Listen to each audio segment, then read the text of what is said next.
Hello, everybody. Give me a couple minutes just to get situated before I jump into my regular stuff. We're live on YouTube, Nervous Ghost Press. Very excited.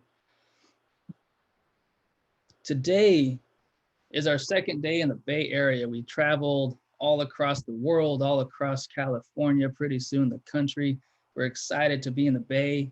The Bay Area is a very important and special place for Nervous Ghost Press, for myself, and because of that, for all of you too. All of our communities are connected and intertwined, I hope forever. And so what's special for me is special for you. And I hope that what's special for you can be special for me as well. Today, we will be joined by the owner of the Stork Club in Oakland, Tom. And I'll speak a little bit more about Tom when he gets here, when he signs on. We're excited to have him, very fortunate. And the Stork Club in Oakland is a space that is very important to myself, and I'll get into that later on. I don't want to ruin the surprise or the story rather for Tom.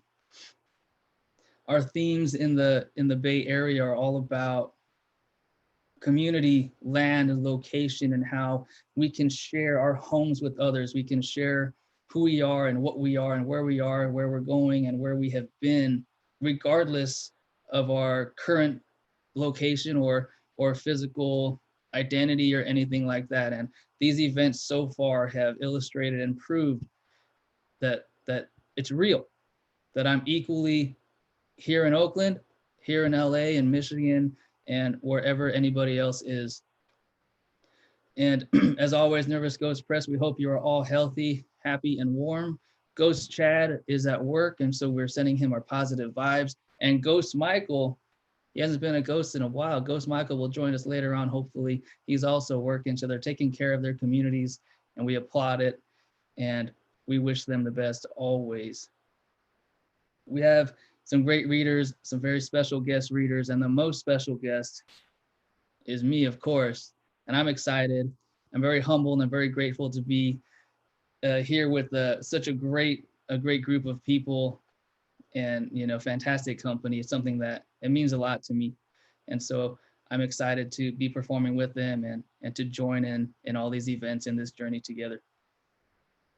If you would like to stay in touch, of course, follow us on all of our social medias, our Instagram, Nervous Ghost Press, Twitter at Nervous Ghost, Facebook, and YouTube.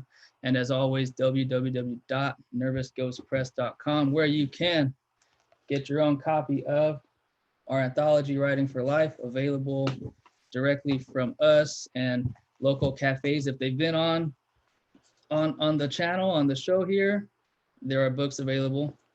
And of course, also our Nervous Ghost Press journal. Writing is important.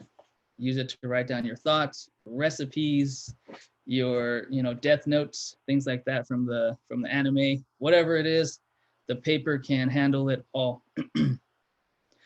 We will also be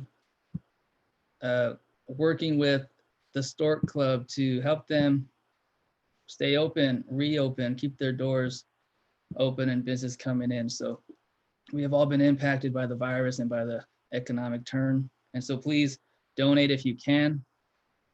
The GoFundMe is on your screen now, and I'll put it up later on. And if you have any questions, email ghosts@nervousghostpress.com. I can give you all the information you need. Any question you have, if I can't answer it, I'll find somebody who can. And so please do that. We're taking care of our community here, always, home and abroad and anywhere else. So before I hand it over to our guest MC today to fill in for Ghost Mike, I would like to, just remind everybody we have a Q&A. Whoops, moved myself. We have a Q&A after the reading where we'll be discussing the Bay Area, community, writing, and art, and how it all works together. We're all mixed in, and kind of like marble bread, it all kind of looks kind of cool. Marble ice cream, all the flavors are connected, and it creates something that is just so much more powerful than if we were alone. And we're always stronger together, and that's something I truly believe. And so ask us questions, email us, text us if you have our numbers. If you know us personally, that's fine too. I'm always writing my notes, and I'll think of questions. and I'm excited to have these discussions with everybody. I think they're very informative. I learn a lot, and I feel definitely fulfillment afterwards. You can hashtag Nervous Ghost August 13. That's hashtag Nervous Ghost August 13 on YouTube or Twitter, and we'll monitor that as well as comment on YouTube. Make sure you like, subscribe, and follow all of our pages. Stay up to date. You can learn more about the press by listening to Chad and Michael's interview on Chills at Will podcast, available on Apple Podcasts. And you could also ask Alexa. And we also have a new article written by a very fantastic writer in the SF Chronicles date book. So check those out. And so now I would like to introduce somebody who is new to me, but is equally as important. He's very, very smart. We're glad to have him on here. And it's Peter. And he goes by Pete. So we're going to call him Pete. But Pete, we're happy to have you. And he's going to be stepping in for Michael for the first kind of half of our event here. So Pete, share a little bit about yourself, and then yeah, so take it away. Man, thank you so much for having me. I got some big shoes to fill for Michael, but I'm just going to be here for the first hour or so. I'm a family friend of Michael, and I got to know him and his writing, and I got in touch with Matthew and Michael, and I was lucky enough to do a podcast episode with them. I'll show the information in a minute, but we did a good hour or so. And I'm just so inspired by these two guys, how young and dynamic and energetic and creative they are. You know, I see some nodding going on for sure. It's a pleasure to be here. Like I said, I'm a high school English and Spanish teacher. I'm based out of Sacramento. Like Matt, I was in SoCal for about 12 years. I used to teach down there as well. My Bay Area connection is that my mom's family is from San Jose. And I'm a proud graduate of Santa Clara University. So go Broncos. We got Khaled Hosseini. We got Steve Nash. Those are some good ones. My connection to the Nervous Ghost Press, like I said, is that I did an episode of the podcast with these guys. And I love the work that's been shown in the anthology. And I'm excited to hear what happens tonight. Michael's doing screenplays and different types of literature. Matt's, teaching at the college level, writing his poetry, doing his chapbooks. So I've been re-inspired myself.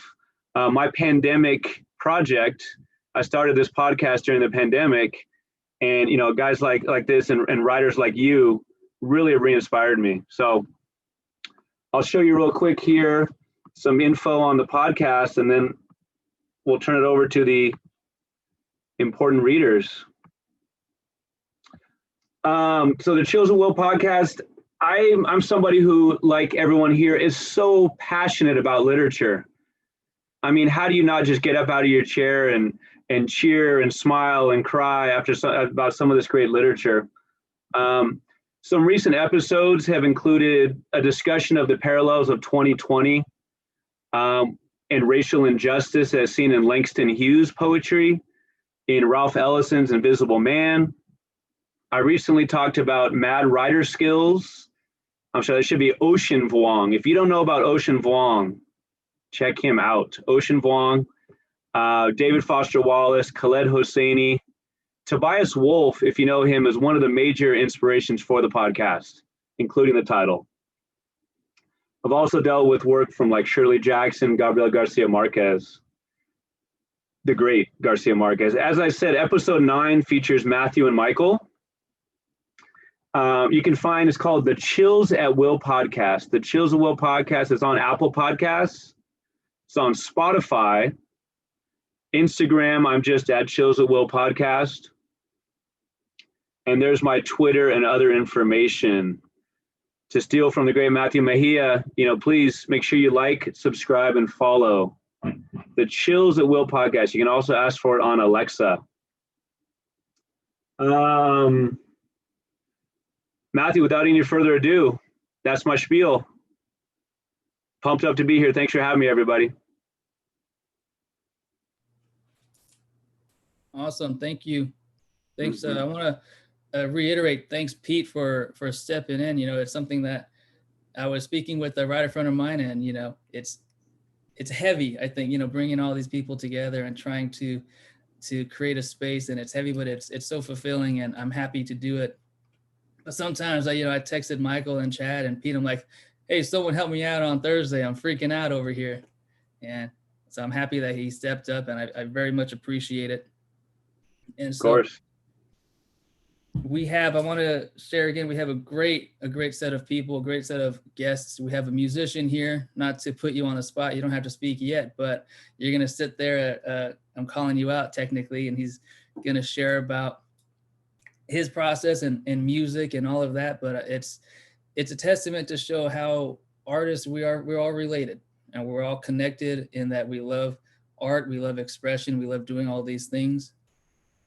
And it's important, it's something that drives us and moves us forward in a time where it seems like we're stuck. And I believe it, and I think art is how we do that. I had a professor, I think I mentioned this before, during times of trouble and turmoil, it's what we do. And we're able to turn these negative things into something beautiful and something positive, whether just for ourselves or for those who view us, and move forward. And so now I'd like to hand it off to Pete to begin the guest emceeing and introduce our readers and our speakers. And so you don't have to worry about me for a while, unless I jump in like I always do. So, all right, Pete. Thanks so much. Carla Brundage. Carla, would you like me to read your bio before you read your poetry? Sure, just a bit. Okay. We could speak about Carla for years, but we want to get to her poetry. She's a Bay Area poet, activist, and educator with a passion for social justice. She holds an MA in education from San Francisco State University and an MFA from the Great Mills College. Born in Berkeley, she spent most of her childhood in Hawaii, where she developed a deep love of nature.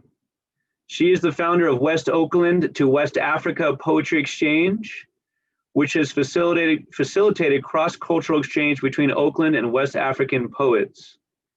She's currently editing her collection called Our Spirits Carry Our Voices, and that's going to be published by Pacific Raven Press this year. She's also a board member of the Before Columbus Foundation. Her poetry book called Swallowing Watermelons was published by Ishmael Reed Press in 2006.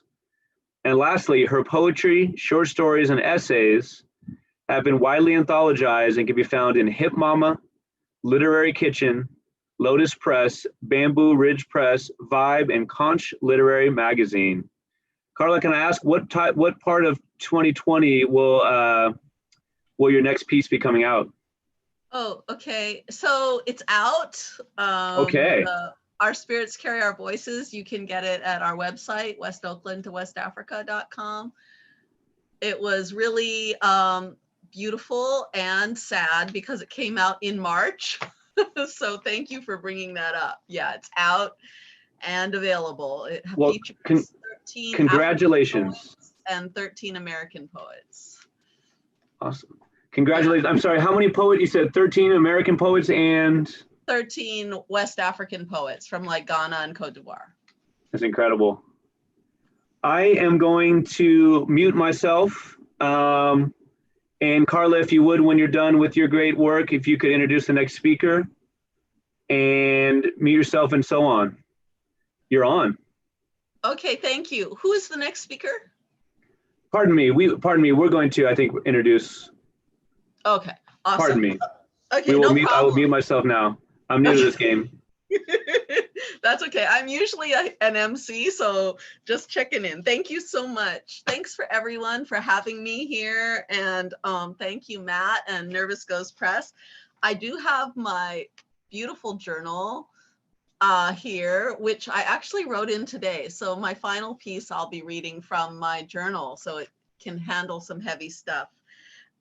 Yeah, Oakland place. I have been heavily influenced by my birth in the 60s as a summer of love child between an interracial relationship in Berkeley, and then we moved to Hawaii. So my whole history is related to place. The Stork, Club, thank you so much for hosting us, falling into the same category as Eli's and the Birdcage, places that I would have frequented at one time, trying to find my hip hop self, trying to like, look, who am I? Like, what's happening here? You know? So I'm gonna read my 2 poems from the anthology, which I'm so honored to be a part of. I met Matt when I returned to college, Mills, you know, after many years. And I have a story about Matt. Maybe if someone asks me, I'll tell you in the Q&A. He's such a wonderful person.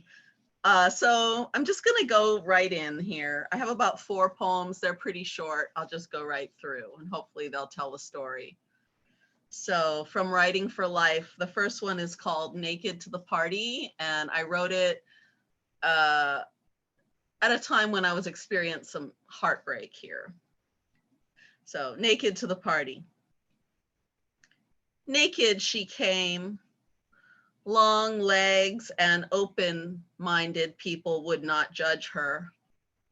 Naked in her deep cut, paper thin, nipples ripe, floor length, underwearless evening gown. Why did she come naked to the party when she knew it was for me?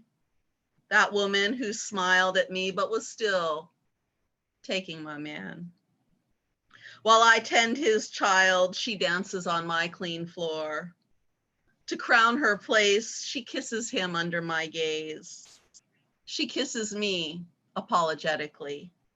She out the door to return later to lay in the same bed where our daughter lay sleeping, to take my place and shed her thin, thin costume. And later in my life, as I start to think about how women relate to each other, I reflected on some conversations about Melania Trump's body. No one has asked if she had an abortion. How much do you want to bet? The answer is yes. No one has asked for her birth certificate. No need to, so obvious. Swallowing comes easy to her, pride, insults, and bodily fluids, spit, tears, saliva. She knows that anyone who looks at her sees straight through her clothing. She is always naked. I know. I looked at the photos online, and now she is always naked to me too. So I've been thinking about women surviving, what we go through, and how we survive. And I wrote this poem called Emotional Problems and Mean Girl Skills. I'm turning 53, so I feel like I can have some mean girl skills by now. I got mean girl skills, the ability to kick your ass when you mess with my girls. Call in the troops, frying pan, hot grits, slam the door, take your stuff out on the porch in the rain. I got mean girl skills. Call the teacher out on her racism, leave the restaurant when the waitress ignores you. I talk loud when I want. I got mean girl skills. Call a spade, ignore my own shortcomings, laugh at others when they are laughing at me. Defend with fists or legs, stick close to loyalty, closer to love. I got mean girl skills. Don't take no shit.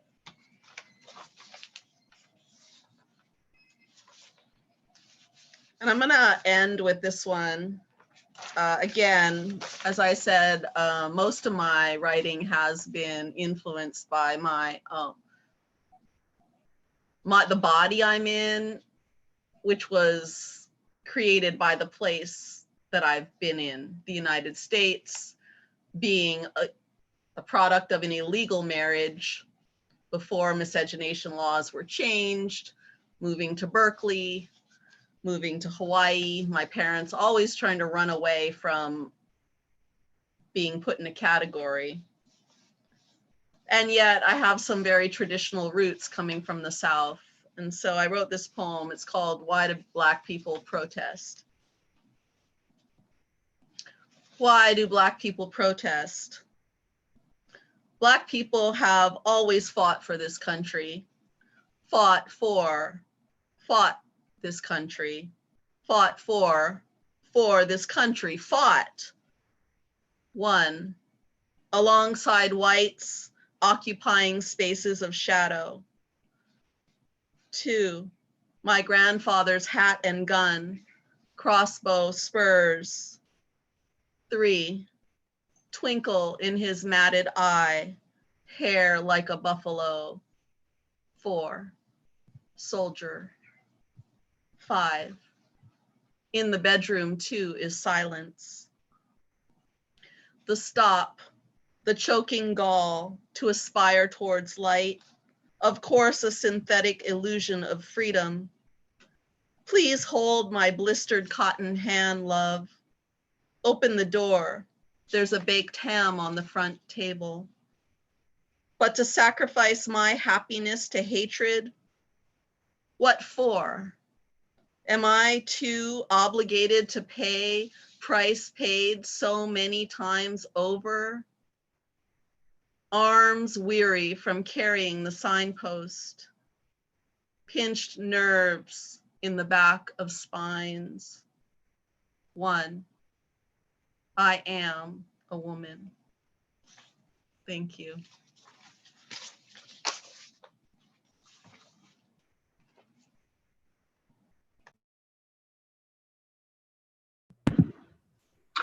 Thank you so much, Carla. You're getting a couple of virtual thumbs up and some real thumbs up. I just loved in your first poem, I love that phrase, to crown her place. I just love how crown was used in a different way there. As for your poem about the Mean Girls, happy 29th birthday. You said 29, right? 29. And I loved how you talk about that. Yeah, there are benefits of getting older. A lot of times we talk about all the drawbacks. That was great. And that the last poem with the repetition that I really felt like pushed it forward. You didn't just literally repeat, you kind of moved it forward a little bit. So thank you so much. Wow, what a great start. Our next poet is Annette Sisson. She lives in Nashville, Tennessee. Annette, did I pronounce your last name correctly? All right. Yes, very good. She lives in Nashville, Tennessee with her husband, dog, and hens. I had the pleasure to meet her before the session today. She's professor of English at Belmont University. When she's not grading papers, she bakes, travels, hikes, and supports theater of all types.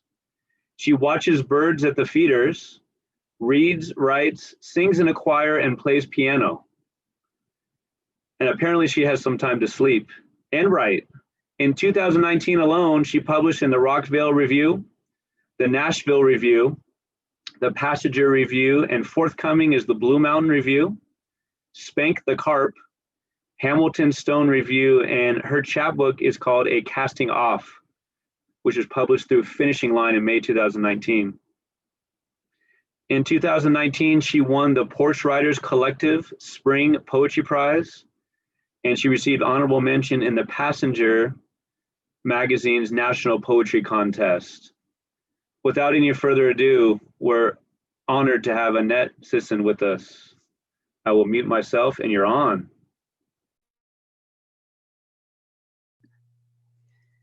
All right. So I'm honored to be in this anthology. It is the first anthology I've ever been part of, and what a project it's been. I never imagined there'd be so much energy behind it. And even when they were promising there was going to be, I still was sort of skeptical, like, what? And then it just keeps unfolding. So Matthew and Michael and all the rest, thank you. I have 3 poems in here and I'm really honored by that. I'm going to read one of them tonight, but first I'm going to start with this poem because when I think about writing for life, I think about survival and what connects us all. And what connects us all is love, and it's just pretty basic. It's love and grief. Um, and this is about something that actually, I live on a hill in South Nashville, and this actually happened on my street right at the end of my driveway. I wasn't home when it happened, but my daughter was. And I'm going to, when you listen to the poem, you'll see that it was quite a tragic accident.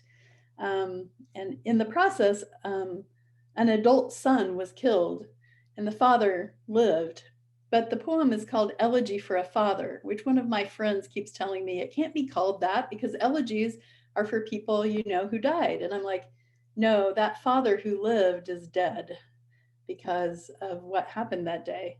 So it's in 4 parts, but they're short, and it's called Elegy for a Father. I was just so stricken by what happened. I cannot imagine how this father is getting up every day. So, Elegy for a Father. 1. The moon passes between earth and sun, its shadow crossing the crust of our lives.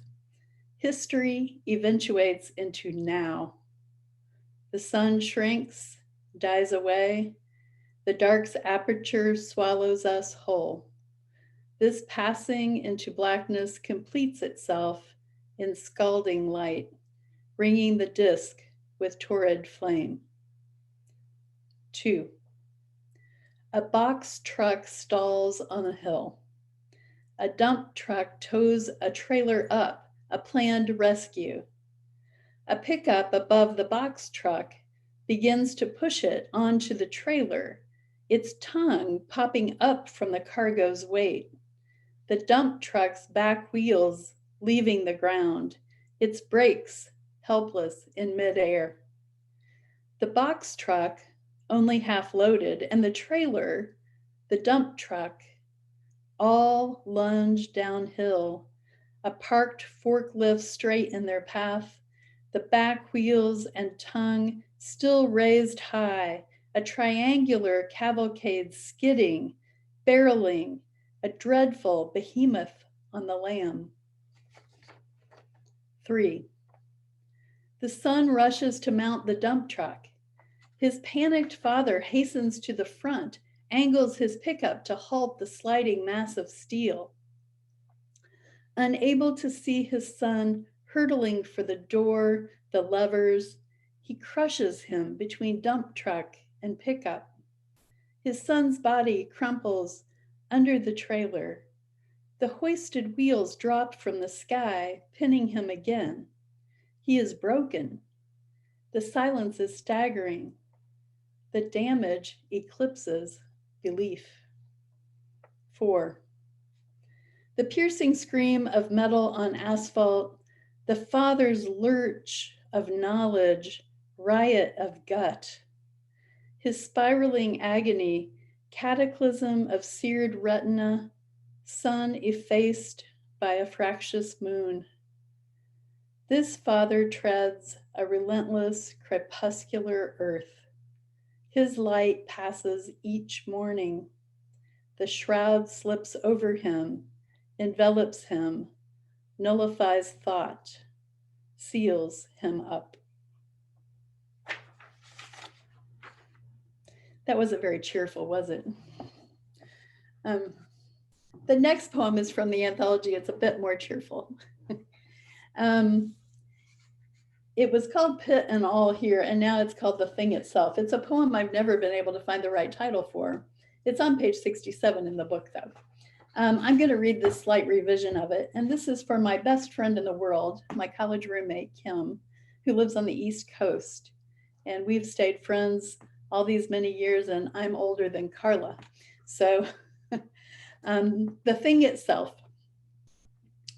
You tell me of your brother's stroke, the sharp swerve of his path.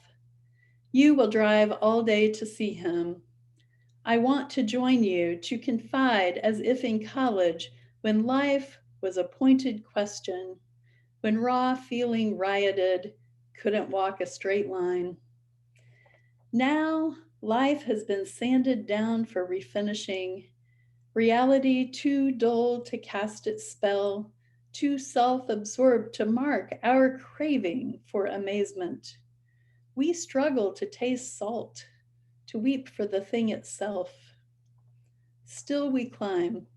The arc of our life pulses, continues to spin, to helix, a curve in space, and we risk loving it, ourselves, the fruit, pit and all, as we exult in the wonder of breath, the story's climax, the throb of loss, the tang of summer's succulent first ripe peach.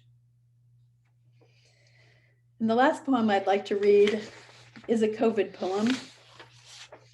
It's a different COVID poem than I read the last time. This one is called Kitchened. And I got a COVID puppy, a soft-coated Wheaten Terrier, and she's so full of life. I just adore her.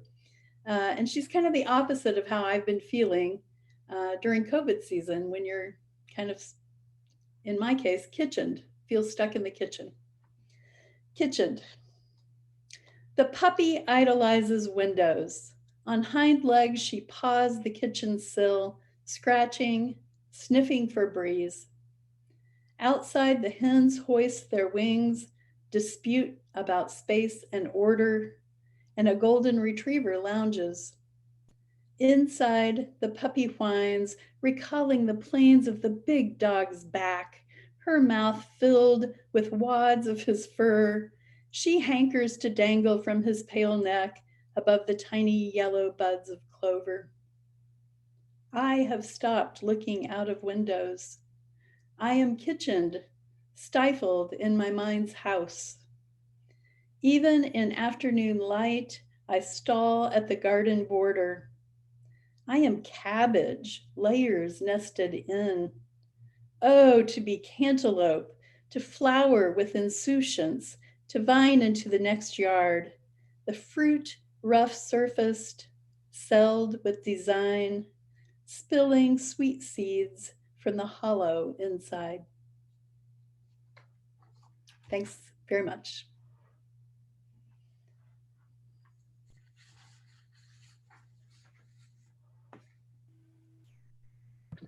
My mic wasn't on. Thank you so much, Annette.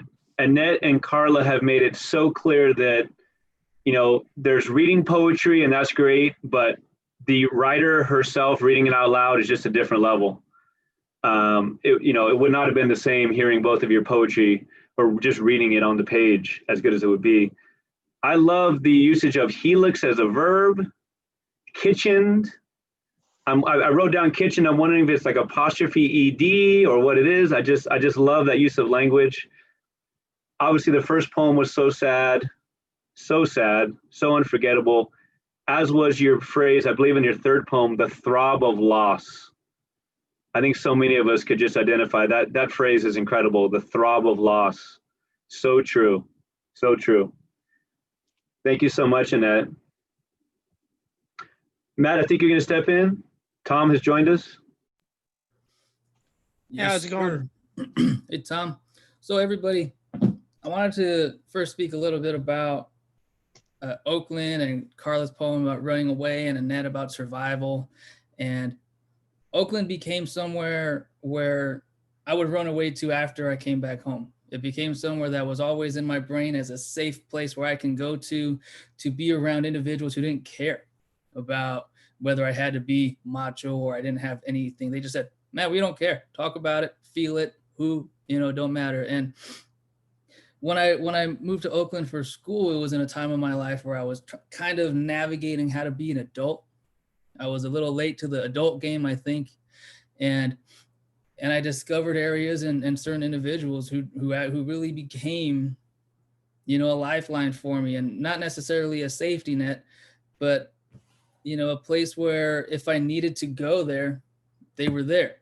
And my friend and I, we happened to stumble into Stork Club at one night, and I met Tom, and I was like, hey, what's up, man? Had a couple of drinks here and there, and we just started talking about life and decorations behind the bar and just what was going on, and we shared. And that just, you imagine a meaningless conversation, but it became this whole, lifelong friendship. I imagine. And when, certain aspects of my life would go up or down, I would always call Tom and say, hey man, can I come and hang out? He said, hell yeah, without hesitation. And so Stork Club in Oakland became somewhere where if I needed to go, it was available always. And, and Tom became a person where if you need to talk to somebody, he was there. And so I'm happy to have Tom here. And Tom, if you can share a little bit about the space and the community and what we're doing. And I want to bring this up a little bit before I hand it over to you. And I want to share Tom's and Stork Club's, hold on, GoFundMe information here. So if anybody can, everything is welcome, anything is welcome. And let me get it right now. There we go. And so the information is on your screen. I'll leave it up for a little bit. And, the idea of survival and education, I think, because without Oakland, I wouldn't be an educator. That was where I learned, and I think I became the educator that I am now. And the whole idea of the educational community, Annette, Pete, and all of our other educators within the anthology, and just our community of teachers and everyone else who advocates for education and the positive enhancement and advancement of everybody is something that we need to stick together. We need to fight for. And these events and the book, it's, I think I don't know if I said it last time, but it's called a Perfect Binding, Perfect Bound. And when you really take a look at it, it is bound perfectly in all senses of the word. And so Tom, take it away, Tom. Well, the Stork Club is shut down from this COVID thing, but as soon as this is all over, we're going to start looking for a new location to open up again. Just for starters, Stork Club's been in my family for over 100 years. My mom actually still owns it. She's 81 years old, still is going strong. Still loves the life of the bar and nightclub. So basically we all became friends at the Stork Club, and everybody was family who came. We didn't discriminate against anybody. All was welcome. All are still welcome, as soon as we open up again. I'm sorry everything's gone to hell in a handbasket with all this COVID stuff, but we'll all get through it. Right now I'm just doing a handyman business to get by, and like Matthew said, everybody that comes to the Stork Club was considered family. Yeah, we treat everybody the same, no matter who you are. And we miss everybody out there. I mean, it's so hard to be at home and not seeing all my friends that came to the Stork Club, on a regular basis, and the ones that came every once in a while. I still remember everybody, and I hope everybody will always remember us. And when we get open again, come back. It's not over yet. So. Definitely. Yeah, it's definitely not over. And, I was thinking about it leading up to tonight. And one of the maybe funniest or best memories I have of being in the Stork Club was Tom and I arm wrestled one time. And I'm not going to say that he won, but I certainly did not lose. However you want to interpret that. Okay. But it definitely is, we did become a family. And I think that's something about how, it ties into our purpose here and with these events and bringing communities together and our families together, and our neighborhoods extend beyond the streets and beyond the roads, and our communities extend beyond the city limits and the state limits and the country limits as we have been around the world. And it's something that I'll always advocate for, I'll always fight for. And everybody who is part of this book and future projects and just friend groups are always welcome and part of our communities, no matter what. And so if anybody out there is an artist or a painter or a musician, contact us, of course. Ghost Chad's email address is editor@nervousghostpress.com. Ghost Michael's email address is manager@nervousghostpress.com. And my email is ghosts@nervousghostpress.com. So send us your messages, let us know, join us, and we're happy to have you. And I'll knock it back to Pete to introduce our first guest speaker, who is a musician, and he's excited to be here. I'm excited to have him. I think it'll give us a really good perspective on the different kinds of art and how we're all connected just because of that. Because we have, art comes from someplace. I'm not going to speak for others from where it comes from, but I'm pretty sure it's the same place. But it manifests itself in beauty, in positivity, even if it's a sad song, a sad poem, a sad story, a sad looking painting. It ignites an emotional fire and happiness. And so, Pete. Yeah, so such a pleasure to introduce Mark Zollinger. Like Matt was just talking about, the idea of, musicians are artists to the extreme, from, the greatest lyricists, the Talib Kweli, to Common, to Cat Stevens, to whomever. I remember one of the greatest poetry classes I ever took part in, the poem was Led Zeppelin's Tangerine. And I'll never forget that song because of the fact that, like, if there was no music, it could have been a poem, right? So really excited to hear from Mark. Welcome, Mark. I'm going to go ahead and mute myself. Okay. Hi, everyone. Thanks for having me, Matt. Yeah, so since this is like kind of a thing with writers, and I consider myself a writer as well, but through poetry, but also as a composer.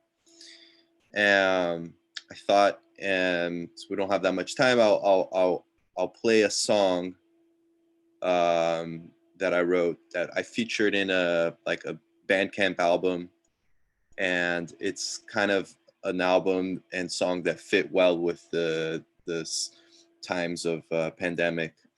And maybe I'll share my screen so you can see it's like my Bandcamp page or whatever, and then there's like my bio on there and stuff. And okay, here, I'll share the screen. Oh wait, it says host disabled screen. Then I won't share my screen. What do you think, Matt? Should I share, or should I just put on the chat the name of the site? Or I think I made you the co-host here. Okay, so now I can share. Okay. There we go. And then I'm gonna take it away. No more privileges now. All right, so I have here an album that I made that was like I called Bored and Sentimental. And this one song that I was going to share with you guys, because I think it embodies well stuff that I've worked on over the years, which is like Brazilian music. I'm originally from São Paulo, Brazil, and jazz music and some poetry. So here it is, called Give Me May.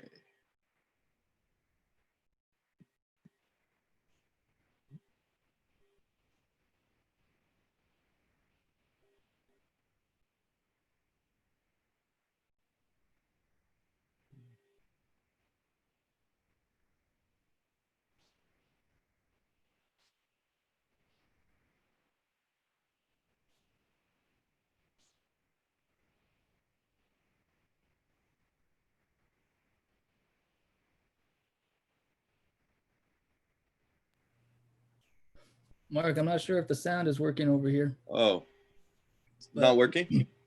I didn't hear anything. Oh, I don't know how to have it so that you guys can hear stuff I play out of my computer. Oh, Carla said she knows how. All right, Carla, help us out here. I'll make you the co-host too. Oh, this is cool. Oh, no. I can't be co-host. Let me just text you how privately. Okay. Totally. So something that I wanted to share also, I let everybody know while we're starting is we were thrown into this virtual space, and there are a lot of nerves about, what if something goes wrong and here and there. And I said, hey, if it happens, we'll figure it out together.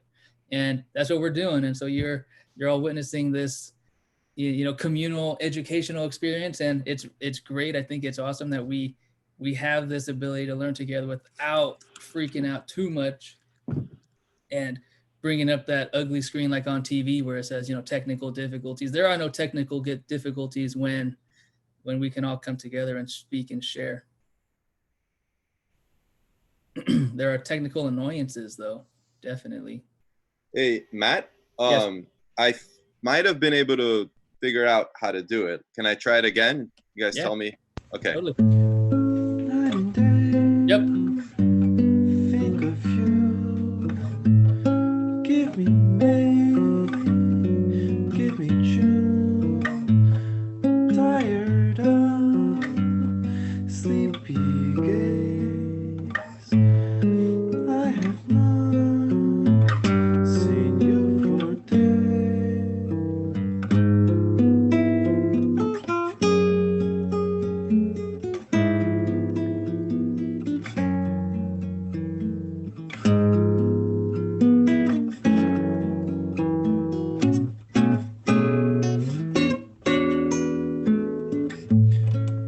Go outside, see the day. Makes no difference. Give me May.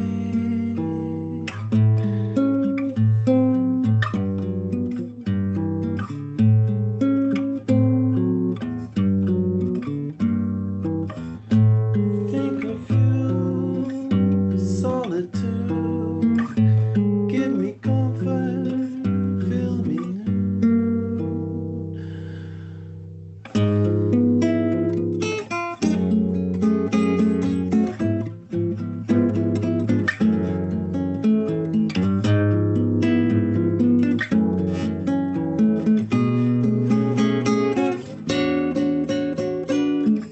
Think of you, solitude.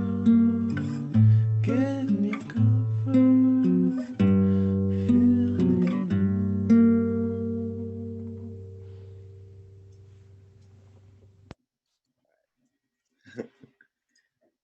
Oh, thanks. Yeah, that so I wrote that a long time ago, but then I thought about like including it like into this album with all the songs would be about just having the blues, like what it means to have the blues. And though some of them are instrumental tracks that are very much blues, and then some of it is like one of them is a samba, but it's got kind of the blues thing. And then also that ties into like, in Brazilian music having this thing of like happy and sad. And so I just try to explore that, what we call saudades, the word in Portuguese is as a type of melancholy. And so, that was something I was attempting to do, is to try to create like a frame in which I could present my musical self, which is a hard thing. I don't know how you guys work on it, like as writers, to create like kind of a theme or something that in which you can put all your poem or certain collections of poems together. How do you create frames around this is a interesting thing for me. Or anyways, so I'm glad you guys Matt give me this opportunity, and thank you for listening, and thanks again. All right. Of course. Thanks, Mark, for joining us, and also great question for the Q&A. So don't forget it, and everybody keep it in the back of your head. How do we form stuff? And we'll get into more detail later on. But thank you for sharing, and I hope that you can join us in the future, and when we're back in person, of course, when we're in the Bay, I'll have you. We'll meet up, and we'll have a joint poem and song thing, because that's always something that's fun to do. I've done it before with jazz and with experimental music, and it works out. Like it really does, and I like it. But anyway, I'm gonna send it back to Pete here to take over MC duties, because he's doing very well. So Pete. Well, thanks a lot, Mark. I think all of us here are probably wordsmiths. I'm an English speaker who's learned Spanish over the years, and you got me going with saudade. I've heard that's like an untranslatable word, saudade. And so, I don't know, can you translate it? Does it have a good translation? it has a good translation, but I actually found a good one on Wikipedia that was like it was basically like it's a kind of like a bitter. It's the best translation is bittersweet. Okay. But like you use it in like regular life, like with your friends and just your loved ones. You're saying, "Oh, I feel saudades for you." You wouldn't say, "I feel bittersweet for you." Like it doesn't work. It doesn't translate well. Right. That's why that. So that's why it's kind of a beautiful, special word. I mean, it's old word. I think probably from Portugal, but and so yeah, and it's spelled like saudade, like this. I just put it on the chat. Saudade. Yeah. Oh man. Yeah. Yeah. Thank you. I hope I didn't ruin the meaning of it by forcing you to give it a translation. That's awesome, though. No, I appreciate the question. Thank you. Okay. Yeah. And major props to you to have a man and his guitar and that's it. That's a lot of guts. That's a lot of courage. Your titles are incredible as well. It's just me. It's me singing and playing, and yeah. Thank you so much. All right. That's guts. Thank you so much. All right. Had the pleasure to speak with Charlene ahead of time before the meeting here, before the session. Charlene Moskal is a teaching artist with the Alzheimer's Poetry Project in Las Vegas. Prior to moving to Las Vegas, she taught in public schools, another teacher, on the border of Mexico in Brownsville, Texas. She's been published in numerous anthologies, magazines, and e-zines, including Southwestern American Literature, Cathexis, I hope I pronounced that correctly, Cathexis Northwest, Sky Island Journal, Cleaning Up Glitter, Sandstone and Silver, Clark County Poets, and others. Her second chapbook, called One Barefoot, is published by Zeitgeist Press. Charlene, it's a pleasure to have you. You're on.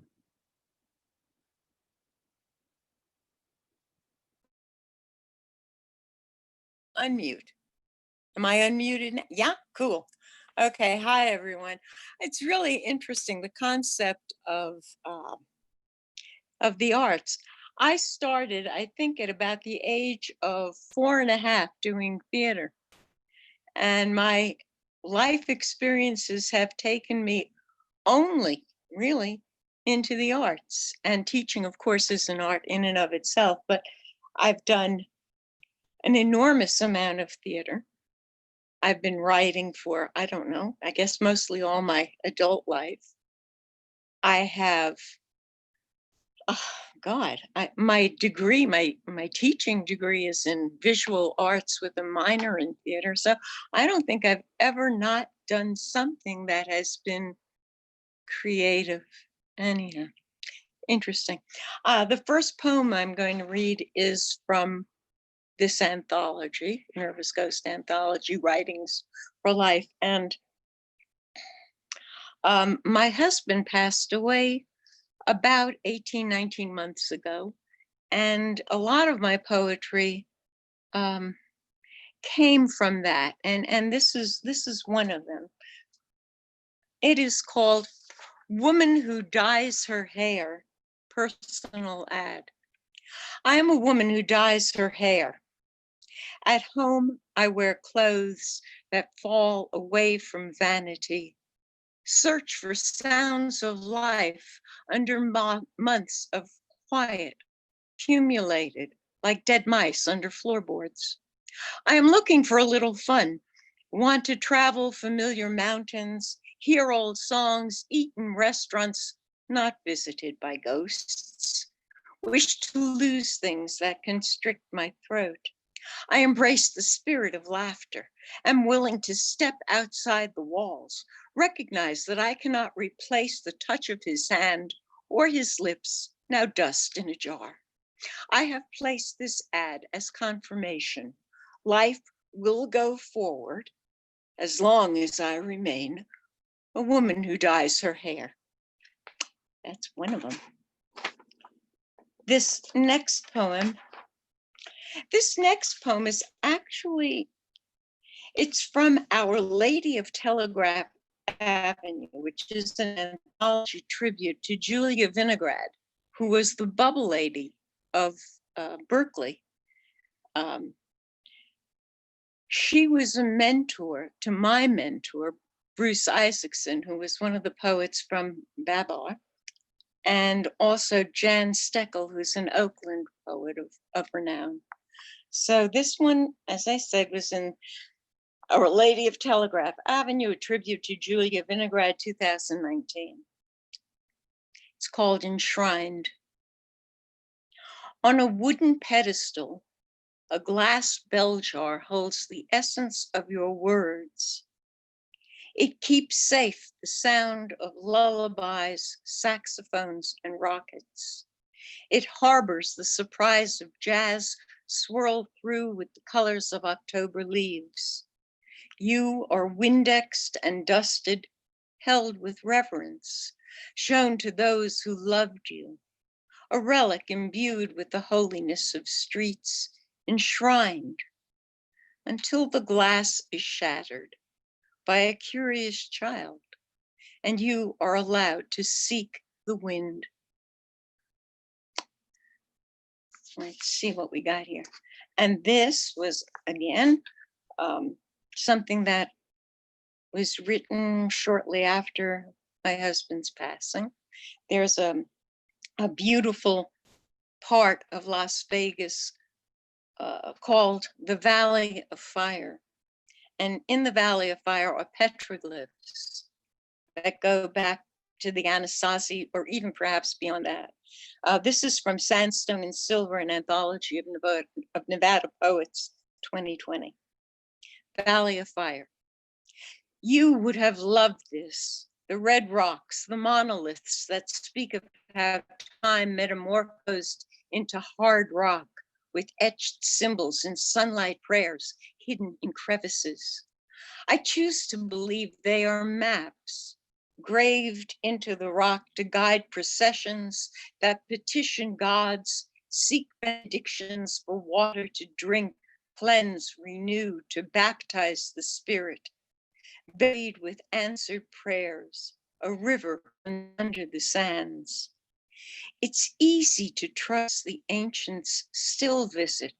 Protected between sunburned rocks, they follow night trails, feet padding through red dust, escorted by long gone coyote howls, the shrill of nighthawks, the snuffling of mountain lions.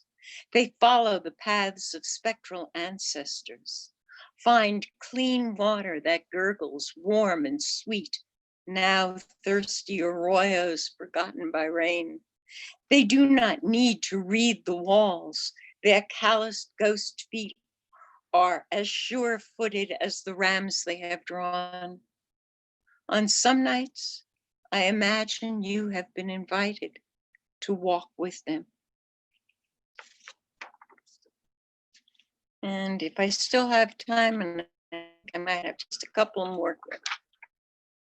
Yeah, okay. Southwestern American Lit, spring 2019, published this. And again, it deals with the desert. Boy is Ocotillo. I've heard the echo of his footsteps, following nothing, seeing no one, swagger, dead-eye, tumbling, closing, a prickly, spindly, spiky spine, a boy the color of high desert sand, denies fertile soil, dies when replanted. Spawn of an unrelenting sun, he grows thorns, absorbs heat, drinks life where he finds it, flowers in raucous colors. Naked and unabashed, he laughs at the fools who try to touch him. And last, from the Connecticut River Review 2020. Nana at the beach. At the water's edge, we see Nana. Her straw bag carries seashells, each a child. A dry starfish replaces the one that got away. Her youth swept clean and tides flowed and ebbed. The sand wet as sucked kisses. Her footprints cautious, deliberate, sink into grains of meteors, tread on stars fallen away like crumbs from forgotten planets, vast as the end of space, while the image of her journey is absorbed into the ocean, becomes another lost imprint at the water's edge. I thank you guys for listening. I'm so glad to be here, and some of the work has been just wonderful to hear. Thank you. Thank you so much, Charlene. That last image is a great one to leave on. Beautiful image there. I love the idea you talk about being a lifelong creative. I think we're all in it for the long run. Like there's no other way, right? And I loved your specificity. You talked about, I think, something about the color of high desert sand. Not the color of sand, not the color of desert sand, high desert sand. I thought that was incredible. And your first poem, the way that you returned to the title of The Woman Who Dyes Her Hair was really chilling, and condolences for sure on the loss of your husband. My apologies, Mark. I in all my notes I had your bio, but I didn't read it. Are you okay with me reading your bio now? Okay. Let me do that. Mark was born in 1990 in Sao Paulo, Brazil. He's an Oakland-based guitarist, composer, and vocalist. He's interested in the intersections between the avant-garde of jazz, rock, classical, and Brazilian music. As a composer, he has premiered works for chamber ensembles ranging from large ensemble to clarinet and piano, as well as pieces for solo alto saxophone. As a performer, he has played alongside musicians such as Kamasi Washington, William Winnant at venues like the Watts Jazz Festival, the San Francisco Jewish Museum, and the ODC Theater. Sorry, better late than never, right, Mark? I'm going to be ducking out after I get to introduce Lily here, and I will definitely be watching the last hour or so on YouTube later. I got a couple little kids to take care of. Thanks for letting me be a part of it.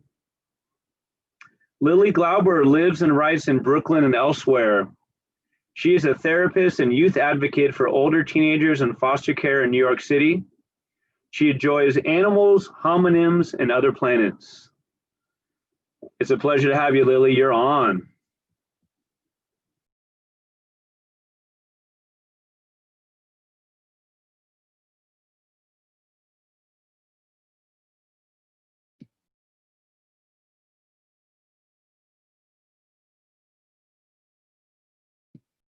How about now? All right, let me try that again. Hi, thank you so much for having me here with you all.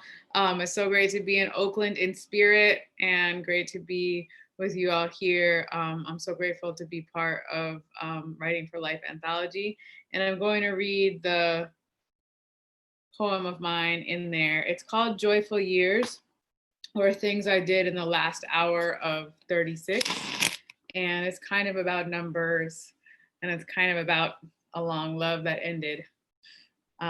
Okay, joyful years, or things I did in the last hour of 36. 1, took my temperature, 99.6. Took it a few more times, noted fluctuations by degree points, cleaned 3 more thermometers for cross-reference, noted a different temperature with each one. 2, read some of a novel, noted being able to read again, lit a balsam fir candle and some fireplace incense and turned on a fake fireplace space heater, considered the words space heater and space age.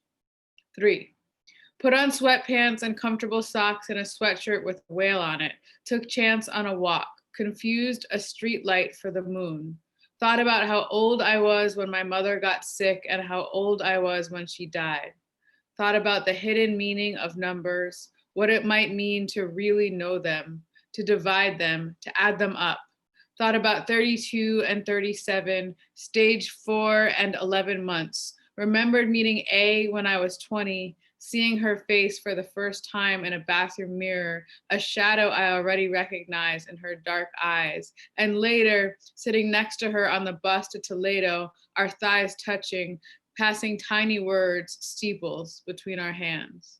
4, came in from the cold, Hung Chance's leash on the hook, thought, how grown up, as opposed to dropping it on the table, the counter, the floor. Remembered Virginia Woolf, once clean, the room rights itself.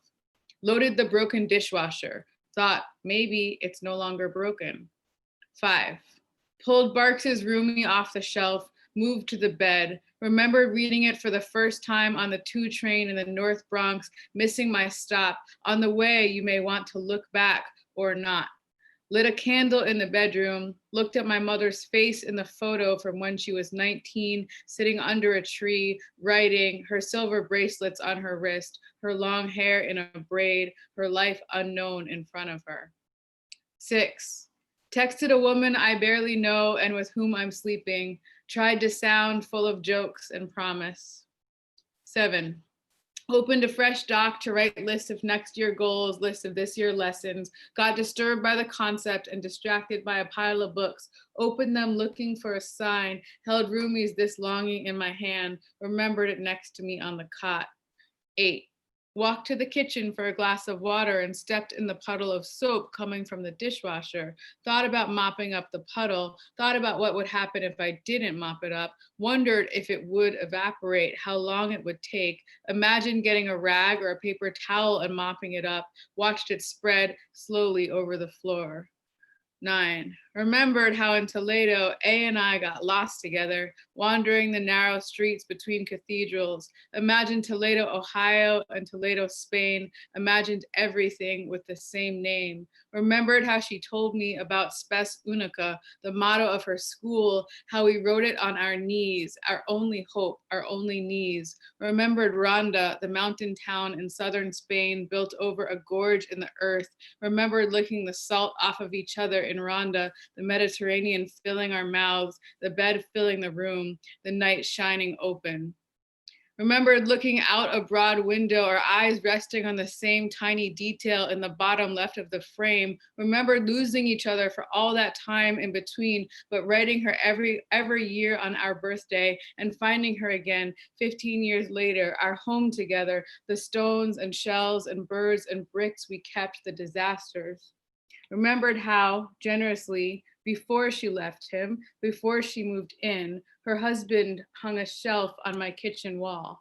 Remember her hand reaching for a jar of bay leaves from the shelf. 10. Remember that horse we met named Joyful Years. Its braying, its beautiful long movements, its clipped ear, how it had been so hurt wherever it was before, how huge and strange its eyes were. And that night, in an effort to save us, I told A that once a month I would refer to her as Joyful Years, and she laughed like she did when we were children. 11. Thought about 40, according to the mystics, the age one is able to begin studying the Kabbalah. Wondered what it would have been like if we had made it to 40, if we had made it at all. Imagined our mothers who had never met and now who never would, in their separate East Coast hospitals from their separate worlds during those same winter days when we were born. Remembered all the different worlds between us and saying goodbye on a cold beach in June, halfway through 36, time to lay this old horse of us to rest. 12. Googled the lifespan of a horse. Googled the plural form of grief. Remembered the frog I dissected in 8th grade biology, how when I cut him open, his insides were full of something yellow everywhere. What is all that? I asked the teacher. Lipids, he said. Those are all lipids. 13.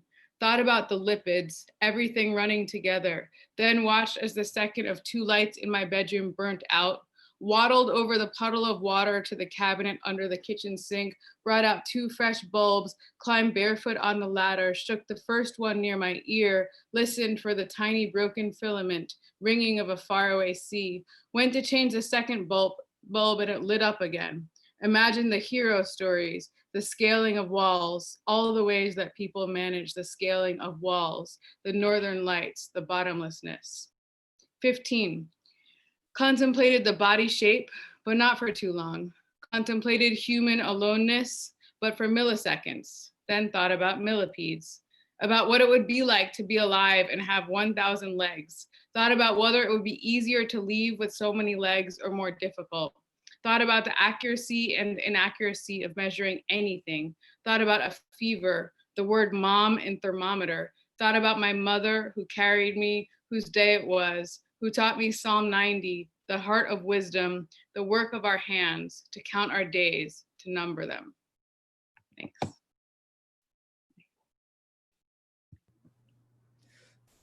Thank you, Lily. I appreciate you being here. And I want to say thank you, Pete. Pete had to go take care of his familial obligations, his children, which no matter what are more important than any of these events ever. So if any of you have children, obviously go to them first before this. So something that Lily spoke about was age and numbers. And I remember the importance of those and trying to calculate them. And at one point in my life, I was asking for 8 days. And I did the math, and I said that it's already been 8,600 and however many days. And I said, I only want 8. And I didn't get it. And sometimes it's weird how we can be given so many days and you just, hey, just give me 3 more. You don't get those 3 days. And numbers and math and everything, it all flows in poetry too, and in writing and in art. And we can talk about the theory there at some point, but it's boring, so I don't want to. Also, Charlene spoke about fools, and I thought that was really cool. And foolish is a word that sometimes I gravitate towards, just because, if someone calls you a horrible name, super disgusting and offensive, but they call you a fool or foolish, it just hurts a little bit differently. And so fool is something that, there are words just like jerk. You can call me a name, but you call me a jerk, I don't know why. I'm just like, whoa, oh, you've done it, But language is strange, and I'd like to introduce our next guest speaker, and it's someone who I'm very fortunate to know and to work with and to have here today. Denise Sullivan is a California-based writer for the SF Chronicle, Examiner, editor of the San Francisco Story Anthology, Your Golden Sun Still Shines, 2017. She has authored 5 published titles, including Keep On Publishing, Black Power, Music from Blues to Hip Hop, Lawrence Hill Books / Chicago Review Press, 2011, The White Stripes, Sweethearts of the Blues, Backbeat, 2004. Shyman's Blues, The Art of Influences Behind Jim Morrison and the Doors, 2015. REM, Talk About the Passion, 1994. And Rip It Up, Rock and Roll Rule Breakers, 2001. Her first chapbook, Awful Street, was a culmination of her work as the Alley Cat Writer in Residence program in 2016. She has co-edited 2 poetry anthologies in the series, The City Is Already Speaking, The Sound of Kaya 24. Her chapbook, The Rakish Tam, was published in 2018. And Denise, we're happy to have you. We're excited. I'm definitely excited. And please, Denise, take it away. Oh, thanks, Matt. I'm really happy to be here. And congratulations to you and to all the poets and writers involved in the project. It's really an amazing thing that you've done to just put a book together. I've done that work. I've anthologized writers for the Manic Deep Press, a small press here in San Francisco. And I've also done the chapbook anthology that you mentioned. I work with San Francisco poet laureate Kim Shuck on that series called The City Is Already Speaking. And we've tried to publish as many poets as we could in this 4-volume chapbook series, which highlights the work done through the reading series that take place at San Francisco independent booksellers. That's my community work. I support local independent booksellers through an organization called the United Booksellers, and we have in hand with poets and writers by sponsoring those reading series. And so we thought we'd get into publishing. Looks like my internet connection is unstable. I don't know if you can hear me, but I'll just keep going. Okay, great. So the other thing that I do is I write about poets and poetry. I don't critique or analyze or judge or know really anything about poetry, but I write about the art and the artists for publication. In fact, one day I was introduced to somebody at a reading, and the person said, you're the person who writes about poets, aren't you? And I was like, well, yes, I am. And I was happy to do that because you know as well as anybody, all the Bay Area and San Francisco, which gets a bad rap these days, has a really thriving poetry scene. And I like to say, and sometimes it happens in clubs for sure. I'm not part of that scene. I'm part of the bookstore scene. But interestingly, you mentioned my music titles, and that is great. That's something that I do. It's something that I did. I'm actually feel more connected to the community work that I do.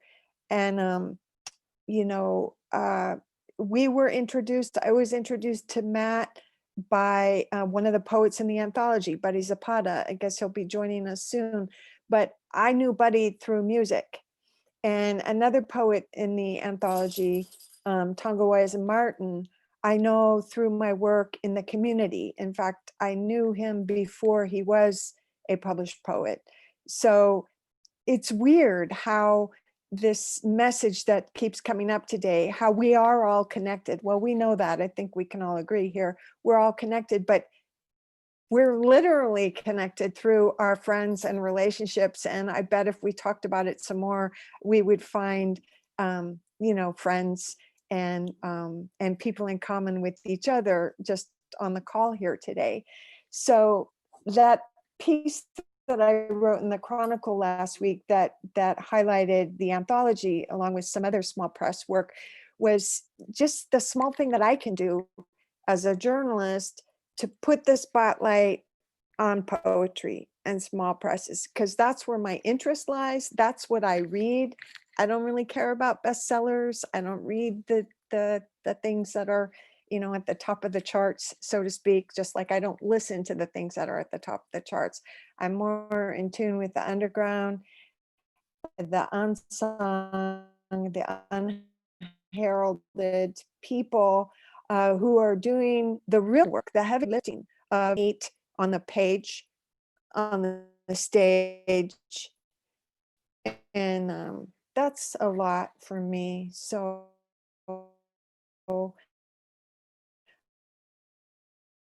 and I know I'll see you again out there somewhere, sometime, or in here, however long we're in here. Thanks for having me, and best wishes to all of you in these times.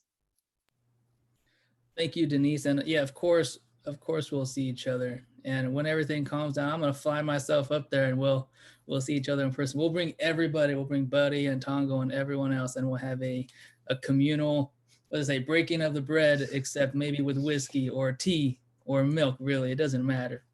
Yeah. But definitely. And Yeah. thank you. Kumbaya moment. as we call it. Exactly. Yeah. Thank you very much for joining us, and we all appreciate it. I definitely appreciate it. Before I introduce our next guest speaker, and hopefully Buddy can make it. I know he's on his way home from working, and everybody who's working right now, we send out our positive vibes, and we hope you're all safe and you're well and you're healthy and you remain healthy. You take your vitamins and drink your water and whatever other nonsense there is. I want to, shout out to Pete again, Pete for joining us, and for Mark for joining us, and to remind everybody that we have the Q&A discussion afterwards, and emphasis on discussion, because I don't want it to be a kind of call and response, question answer type of deal. I want us to communicate as a group, as a collective of artists and individuals who can share and with that message, bring people together and maybe inspire others. I know that I'm inspired every day that we have these events. And to Ghost Chad and Ghost Michael hopefully can show up and log in later on. But of course, for the anthology, that really is something that not only brought all of you together, but it brought me together with you. And I think I'm most grateful for that, for the opportunity to work with all of you day in and out, weekends. And of course, this week we're all squished together because it was the in-person Oakland week, except we're not there. We're up here and in our hearts. Our hearts are in Oakland and our minds are in Oakland. And I'm very excited. Our next guest speaker, I have the bio here as I take over the difficult emceeing duties. After experimenting with art, music, and architecture, Matthew Mejia found his home in writing and teaching. Based in Los Angeles, California, he is an adjunct faculty member at Pacific Oaks College and East Los Angeles College, where he advocates for the discovery and cultivation of student voices. He believes that students have the strength to affect positive and lasting change within our communities and are the foundations for a greater future.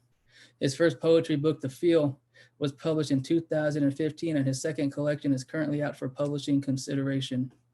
He is the owner of Nervous Ghost Press and Mejia Brothers Tacos, with future projects coming soon. And I am deeply grateful and humbled to be able to share with everybody. I know a few of the contributors have been asking me when I'm going to share it. I'm like, I'm not going to do it. You know, this is for you. But I think I finally caved in, and I'm happy to be here. I'm very grateful for the opportunity to be around such great artists. And what I have today is I'm going to share my first poem that I ever shared publicly back in 2013. And that was, I guess, the catalyst for everything that transpired afterward. It was the moment that I discovered that I can speak in front of strangers and survive. You know, that fear, I thought that would be the ending of everything. And yet I did it. And I was like, oh, hey, I'm still alive. That was cool. But I was shaking, I was crying, it was horrible. I yelled in it. And it gave me the confidence to be able to speak. And not only speak, but it gave me the confidence that I had a voice that was worth listening to, or at least that was worth speaking, whether or not someone was listening on the other end. And that transformed into being in front of a classroom and so on. And so I like to start with that one and then read the next two, which are the most recent poems. I've only written, I think, 3 in the last 2 years or year and a half. And so I'm excited to share those unread, unheard yet, but all right. Witness. Him rise up and speak loud with confidence. Leaning close, he whispers slow, I'm not alone, excuse me, miss. He does exist. And with raised fists, he'll conquer this as bliss is found in ignorance. This sad cliche proves his dominance. As he sits, was once a boy, now the man he is. But wait, it's not over. Don't ever hesitate. He's still here. He hasn't left. He's still the same. The anxious fame with God to blame. See, it's been like, I don't want to say 10 years. His eyes like daggers, his voice like shattered glass. He breaks through walls and owns his rage. Witness him rise up and speak loud with confidence. And as you wish, don't turn your cheek. His suicide kiss is meant for lips. His nervous shakes are seen for miles. His sweaty palms and crooked smiles are overcome with humility. For the first time, he will stand up straight. Witness as I rise up and speak loud with confidence. And leaning close, I'll whisper slow, I'm not alone, excuse me, miss. I do exist. Witness. And so that poem, it really became, I think, not necessarily an identity, but at that moment was the day that I said, I exist. I exist as a writer, I exist as a professional, I exist as a person. Whereas before, maybe I always wanted to be in the background or just kind of skate by, but I finally made the decision or the realization really that, well, I'm somebody because I'm somebody. Not necessarily, you don't have to think of it as that way, but I do. And that's what really pushes me in.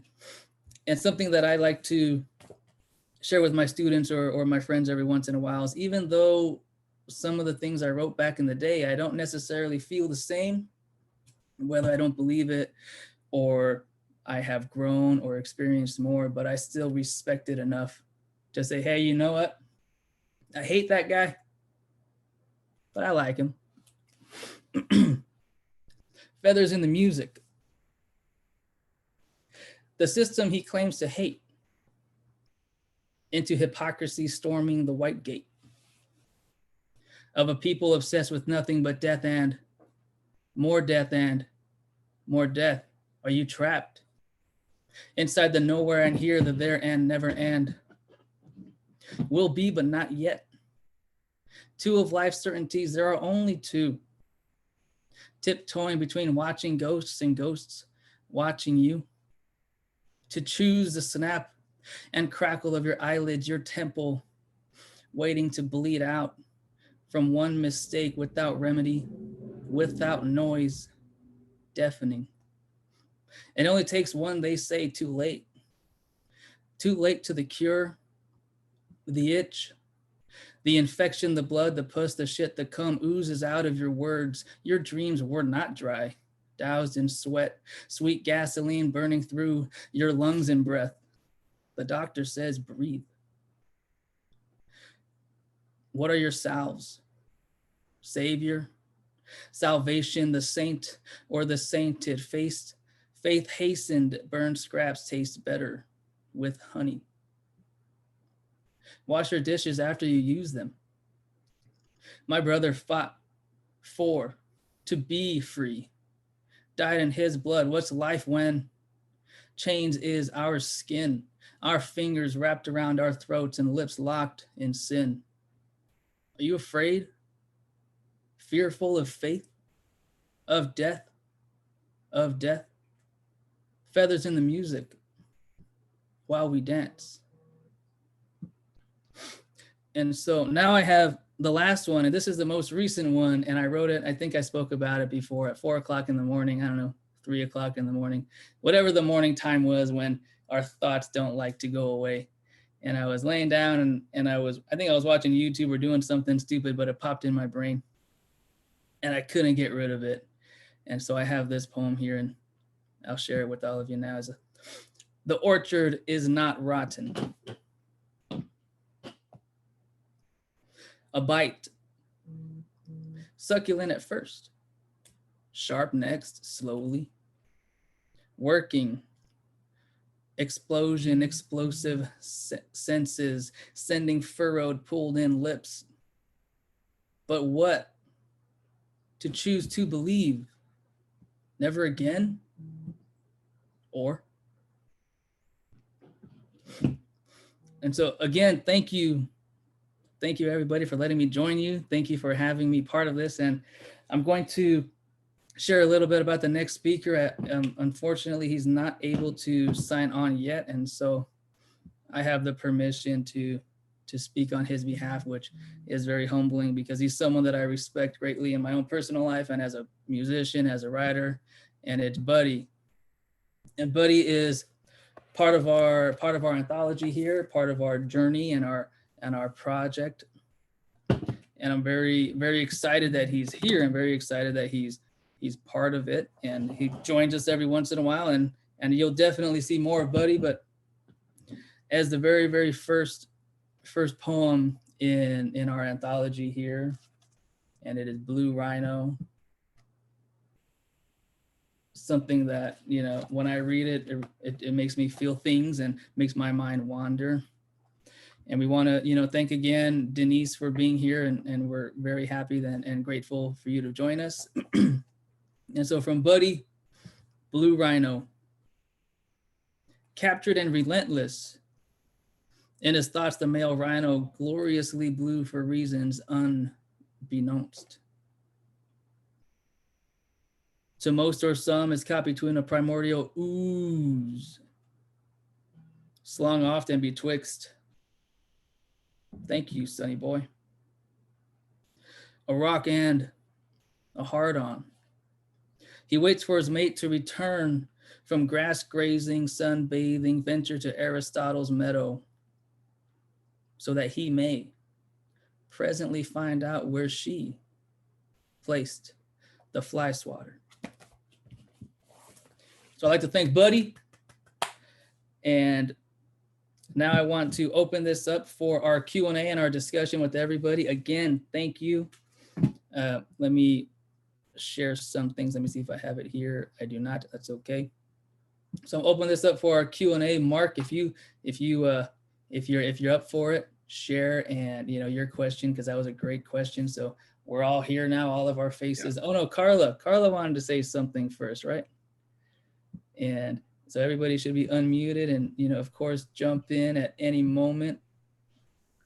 I just wanted to say thank you again, Matt. It was so beautiful to hear your poetry, and if I could have introduced you, I would have shared how the impression I have of Matt is one of such a genuine, beautiful, strong man stepping into his masculinity, but still being aware of, the femininity of the world. And I'll just share that when I met Matt, I had returned to college and my father had taken ill and he had had a stroke. And I had just returned to the United States from Africa for 3 years, and I was totally discombobulated. Like, I didn't even know who I was. I didn't have any books. I was late to school. I was a returning student. And I sent this group text like, does anyone have the textbook? And I got this response from Matt. I have it. I'll bring it to you right now. It was just, that's how Matt is. Not only does he have it, but he's going to bring it to you right now. And from that moment, I saw like what a beautiful, kind, and loving spirit he is. We've known each other just in that time frame at Mills, in our small cohort of 10. Many things, personal and private, have happened in our lives, and in Matt's life, tragedies and etc. And he's just a stable, wonderful, strong individual who I have so much respect for. And I'm really moved to tears, really, by how beautiful this whole thing has been and how professional this is. So thank you so much, Matt. Of course, I wouldn't say stable, but I'll take it. I'll take it. Before we begin, thank you, Carla, very much. I appreciate it. Before we begin our Q&A, I do want to share a little bit about what Denise said, and Denise had to run, but we're grateful that she was here, about how we were connected through writing of the community, and we were connected through Buddy through music. And I have there is art on the cover of here, and we have photographers and dancers, and our community is not just poets, it's not just storytellers, it's not just writers, it's not just educators or people who suck at using our online platforms and our LMSs and all these things, but our community is all communities. And I think if it were written and community was in regular font and then community was in italics, that's what it would be. Our community is in italics, and it's bold, and it's underlined, and it's strike through and everything else. And if you don't know those, open up Microsoft Word and you'll be fine. But I'd like to actually, I'll pose the first question, and then Mark can jump in with his question, because I think that's a really good question too.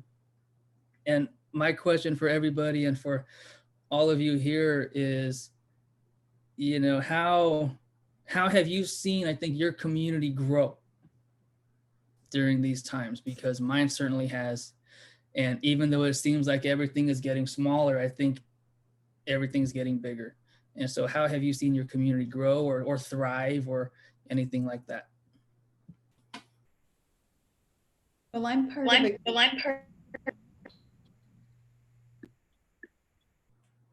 Who was that?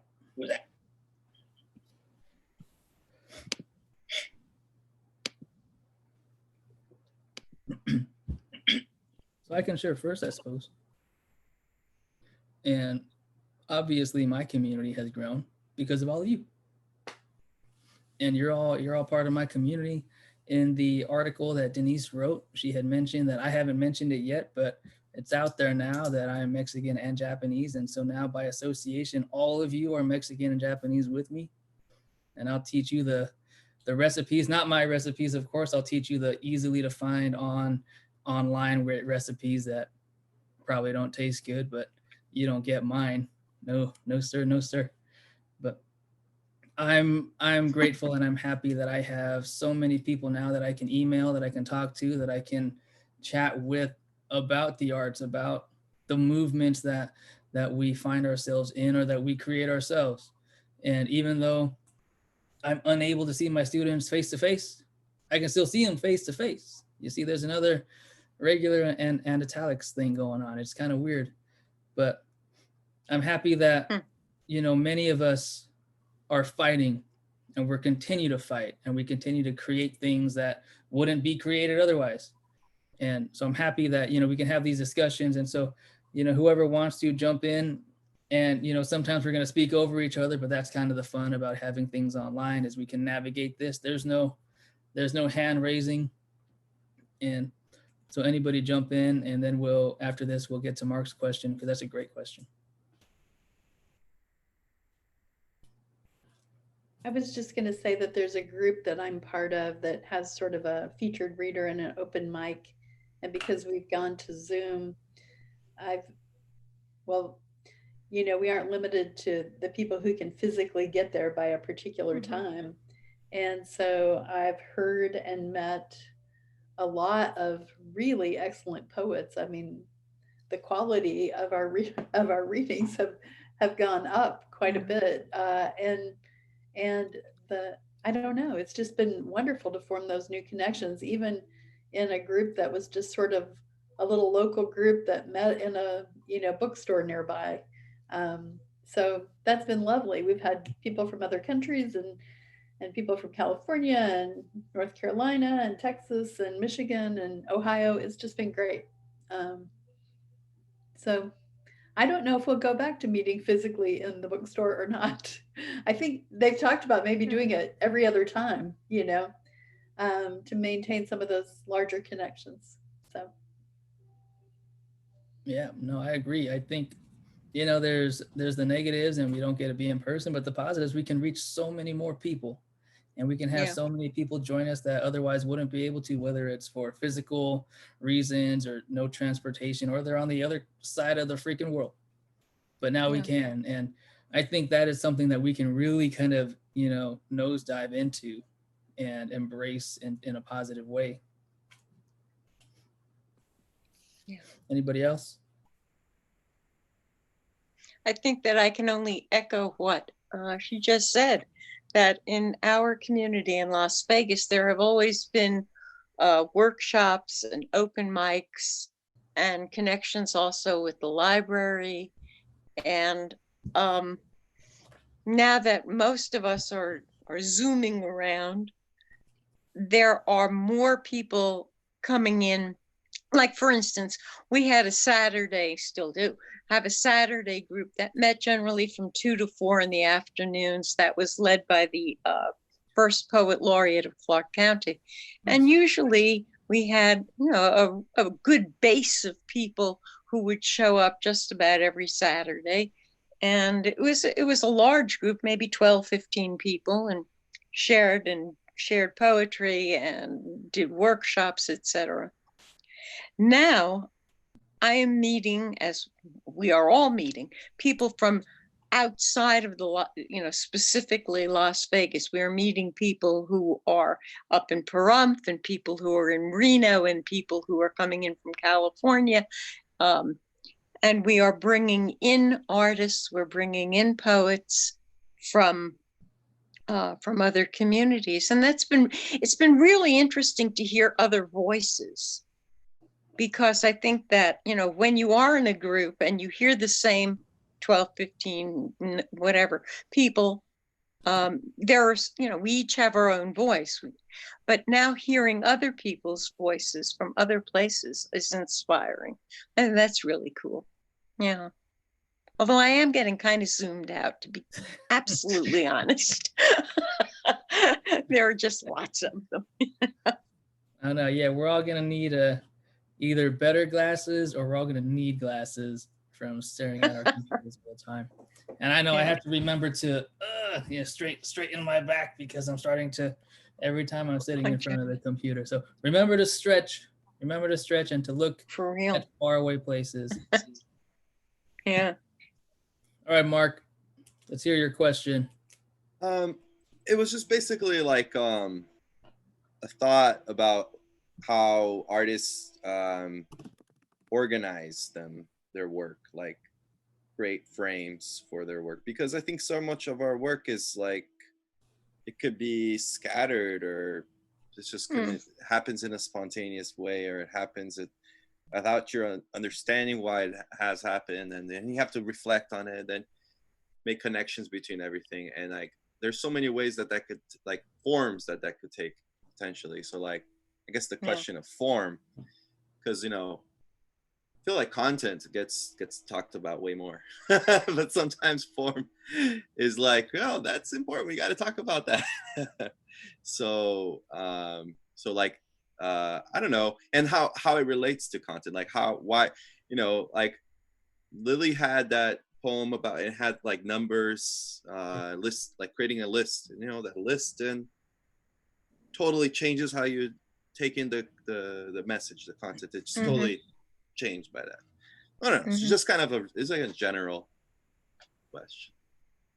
I think that there are two. I think that there are two ways to approach a body of work, and one, of course, is with if there's a theme. If you find yourself like with your music, you said that you had for this album that you did a blues theme, and that was your theme.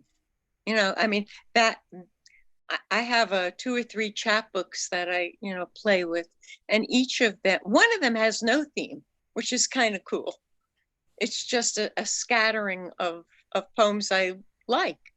Another one is very, very specifically themed. And aside from theme, perhaps there's also form. Now, I don't deal with form particularly. You know, maybe someday I will write, you know, 20 sonnets and have a chapbook of sonnets, although I seriously doubt that. But, but maybe if you were to choose to do a specific form of music, maybe that would be the thread that would pull an album together. You know, what I know about music would fill the world's smallest book, of course, in terms of form. But yeah. No, yeah, I completely understand what Charlene's getting at about form and otherwise. Sometimes when I look at different writing, or I try and teach creative writing with students, or depending on the section, you know, we have to learn sonnet, we have to learn a pantoum, we have to learn all these different things. And my favorite is an epizeuxis, which if you don't know, you got to look it up. And it's, you know, it's a lot of Shakespeare, but you know, we learn those and then we can break them. And, you know, they always say you learn the rules to break the rules. And when I was learning how to play the guitar, I always wanted to play it like the people I saw on TV. I want to do all those weird things. And the guy said, no, you have to learn it the proper way first, and then you can do it like that. And so, and as far as writing is concerned, you know, we studied, or, you know, a few of us, or I try to look up and research even still, you know, the proper way that they say you're supposed to do something with rhyme scheme or scanning or otherwise. But the approach, Matt, nowadays, yes. I think I was talking more about the macro, not so much the micro, like, you know, and like in the sense of like you have like a collection of poems, you know, a collection of songs, and I got you know, like you have form within each poem, but I guess just like the overall organizational, like kind of. All right, I have an answer. Check this out. Right. And maybe someone else, maybe it's similar with everybody else, how you do it. So the way I'll write my 600 poems or 150 poems, whatever it is, and then I'll lay them all out. I'll print them out and I'll lay them out on my desk or on the floor, probably in the hallway or somewhere. And I'll read each one and I'll make a pile. This one's about fear. This one's about anger. This one's about love. This one's about, I don't know, it's just whatever. And I'll look at them and I'll try and find some kind of unifying thread, unifying theme, whether it's fear or perspectives or something. And then when I find it, if I find it, it may take a while. Maybe there's a poem that needs to be written that's really that one that one key that, that's the one Mm. that ties it all together. And if I find it, now I have my theme. And then what I can do is read through all of them again and go, well, you know what? I really like this one, but it doesn't fit. Mhm. It doesn't fit in the message of what I'm trying to say. Like, I like it, but the executive decision becomes, do I want to keep it because I like it? Or do I want to keep it because it's good for the project?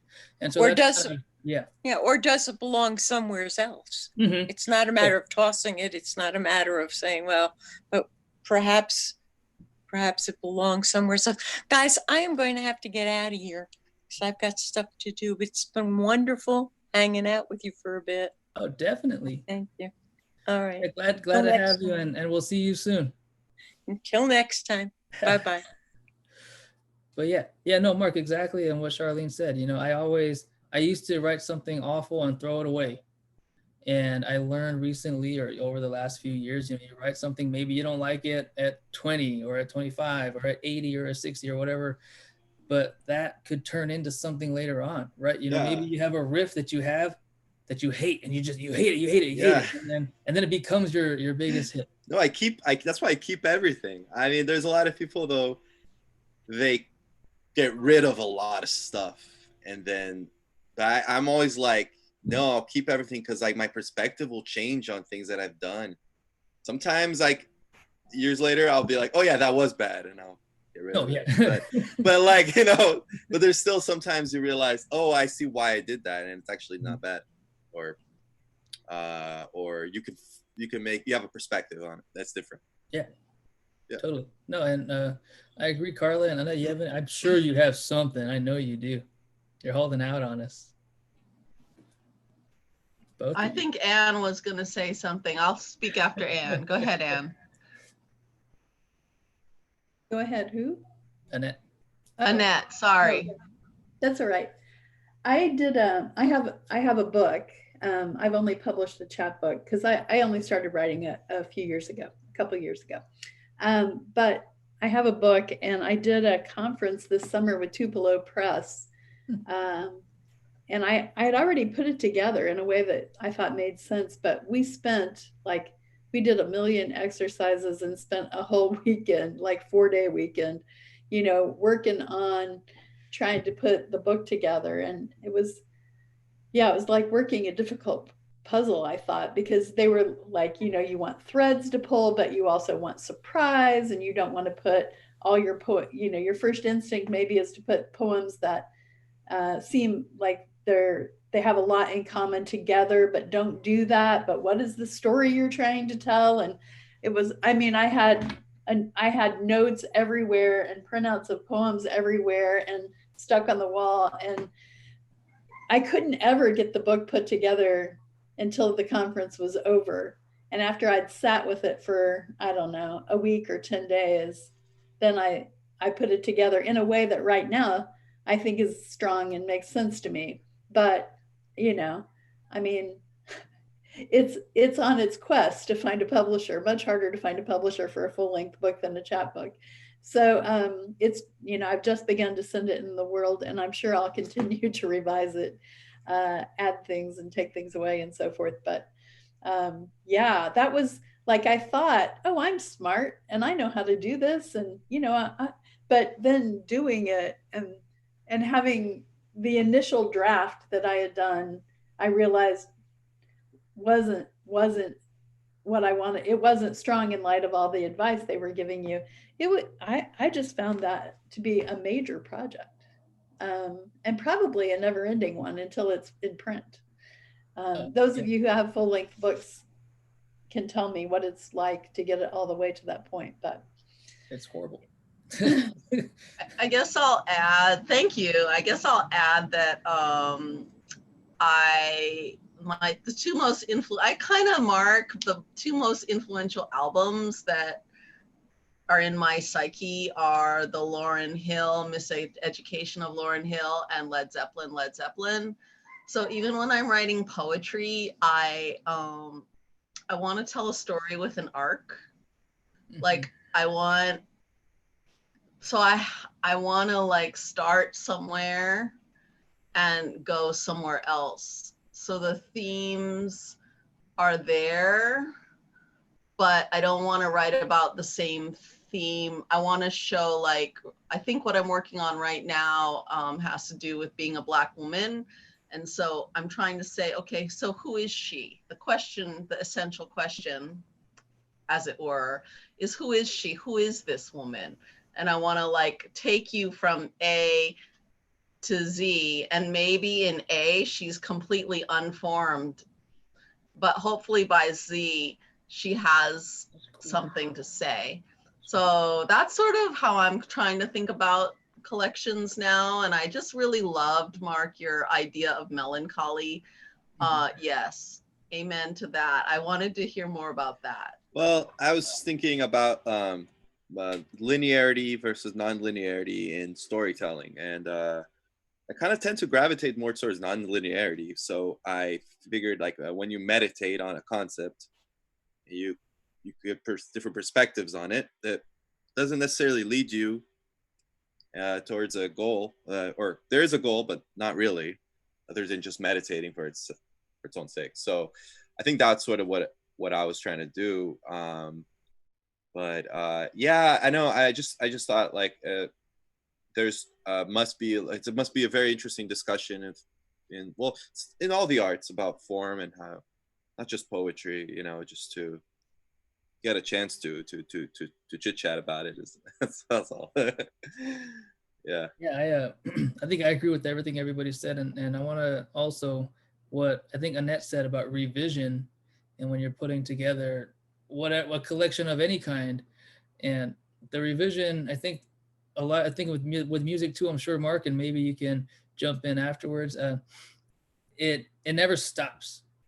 You can revise and think, oh no, I can do better here. I can add something going on here, and I'll read something from years ago that I did before, and I'm like, I want to change it, but I shouldn't, because that's where I was.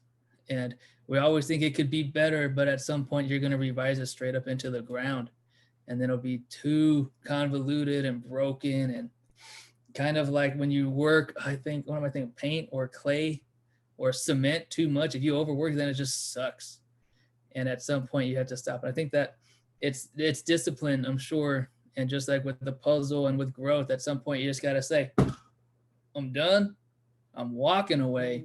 I'm going to stop cooking these onions before they burn. I'm going to stop blending the smoothie before it turns into mush and all this kind of stuff. And so, Mark, I'm sure you go through the same thing with music, but yeah, I agree. Yeah. And no, like, I was interested in particular with poetry, like, if writers, how they are organizing their material and how consciously they're thinking about the form it will take. At which point do they, I mean, there's a lot of, with the musicians, of course, there's a similar thing. This is just very general, but when you have poetry, so it's like songs, like, they're short poems, usually not. I mean, they're epic poems, and then that's a whole other thing you can have, and you have. There's so much variety in how you present it. More that's sort of what was kind of intriguing. It's to think about, to ask. I was intrigued to ask you guys. Yeah, and I know, and I think maybe Annette can jump in too, is we write poems, sometimes it looks like a paragraph, and sometimes the words are here, here, here, here, here, here. Yeah. And, so there's the aspect, I think, and maybe this is where some arts are different, where you can hear it, see it, and then you can feel it too, and you can see how it looks on the paper versus how someone reads it. And Pete was saying the same thing. We can read something over and over and over and over, but when we hear it by the person who wrote it, the author, it's totally different. And I can read someone's poem, you could read someone's poem, Carla and Annette could read someone's poem, and when they read it, well, they win. It's just so much different and visceral. And Annette, I'm sure you have thoughts too. Well, for me, when I write a poem, the object is just to get it out on the page and try not to get too caught up in editing it and trying to make it what I want it to be until it's out on the page. But some of that goes on. My husband just laughs because I start on paper and then I go to the computer later. And he laughs because he's like, there are more words marked out on that page than on the page. But still, for me, it's just like I'm trying to get it out. And then the fun comes, which is beginning to chisel and make it into something. And that is wonderful when that's going well. But and I don't write sonnets but I do pay a lot of attention to how the poem appears on the page. You know, why is this one's in couplets? Why? Or this is, you know, I have, you know, long lines, and I pay a lot of attention to stresses and line breaks and the music of the poem and so forth. I have a few poems that are concrete, and so that, you know, they make an image on the page and so forth. And it's really interesting because like that's completely lost. I have a poem I never read out loud because it's concrete, and I feel like that's part of the content of the poem. Yeah. But there's no way to transmit that to an audience, and line breaks don't matter. So I pay attention to the musicality, you know, but the line breaks, people who are listening have no idea where the line breaks are, you know. And Yeah. so but you know, when it's on the page, you can appreciate all those things, but then you don't hear, it's decontextualized and you don't hear the voice. And I mean, hopefully you hear a voice on the page, but you don't hear the human being who's, you know, something is lost in that translation as well. So, and I think I knew all that when I started writing poetry, but it's just become more and more kind of fascinating to me about poetry on the page versus, you know, poetry, live poetry. Yeah, I used to be really interested in, I'm still interested in concrete poetry because I read a autobiography of Caetano Veloso, famous Brazilian musician, and he was very good friends with the concrete poets that were happening in the 60s in Brazil, and that influenced the movement, Tropicalia movement a lot. It was actually, a lot of it came from poetry and theater and visual arts. And the concrete poets, there's something very musical about this. It's having its visual thing, you know, the words, and it's like a score. It's a score, but it's in your head, and you get to hear the music in your head. It's great. I love that. Yeah, it's great. I only have a couple of those. I think if you saw my poems on the page, you would think they look pretty traditional. When I look at contemporary poetry now, like I don't have it. I do have a couple of prose poems, I guess, but I don't write poems that look like a paragraph very much. I'm really interested in the meter and the lineation, even though none of my poems rhyme or anything like that.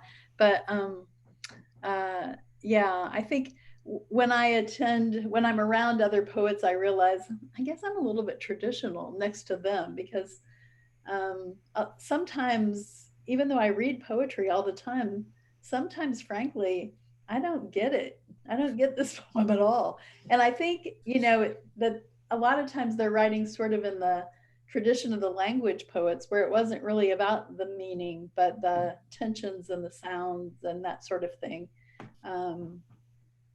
So, and I'm not trying to be didactic with meaning, and sometimes people tell me they don't know what my poems meant too, I guess, but I still think mine are more sort of linear or logical than some poetry is. Yeah, I know, you know, when I first started writing, the way that I wrote was I just copied the individual that I liked, and I copied it almost, you know, meter by meter, you know, rhyme by rhyme. Everything was exactly the same. The amount of lines, the amount of stresses and unstresses, everything. And that's what I thought poetry was. I thought poetry was, he had to rhyme, you know, Dr. Seuss and all these other things, and Shakespeare, and they all rhyme where they have so many, and then they rhyme at the end like a sonnet and all this kind of stuff. And then I think someone asked, I think James, and maybe if James is watching or later on, he asked about poetry and being a poet, or saying that you are, and what is a poem, and music is poetry. And art is poems, and fitness and cooking and all of this, because it's something that we're putting more of art, more than just our physical self into, I think fits into a poem. And so, about traditional and rhyming and all of these different things, and the approach to the actual paper, because I write on paper too, and I have all my notes. I always have my notes here, and that's why I'm always distracted. But there's nothing like paper, I think. And even if it's, just a lyric or something that you're writing when you're playing the guitar or whatever it is, on your bed or on the floor, in the shower, in the car, don't write on paper in the car, of course, pull over or wait till you get home. But there's something about the act of using your pen or pencil and putting it on something, whether it's a wall or your arm or a piece of paper, that is part of that approach. And when you see it, and my music theory is awful, but I know that when you see it, it's different, and it adds to that element of anything, of everything. And yeah, I want to show Mark something. I wanted to show you something, Mark. Can you see this? Yeah. I started a poem and it's called Saudade. Oh, cool. I wrote a poem called Saudade, but it didn't work out. It became another poem entirely. So, but I loved that word. So when you brought it up tonight, I was like, yeah. Yeah, it's funny because it was like, what happened is that last night I met a friend of a friend, and we just having a conversation while smoking cigars, and and then we were talking about saudades, and so that was kind of already on my mind, because I was trying to explain this untranslatable word.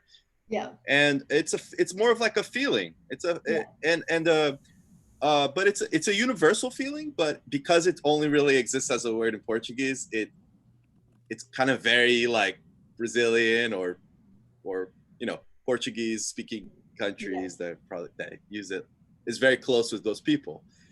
And I like thinking about that too. Expressions, words that are unique, and how they form everyone's identities are just so, words are so important to them. We attach so much meaning to these things. Yeah, I'm sure all of you remember, we grew up with sticks and stones, remember, and words are not important, but words I think they have so much importance to everything. And it also depends on who says them.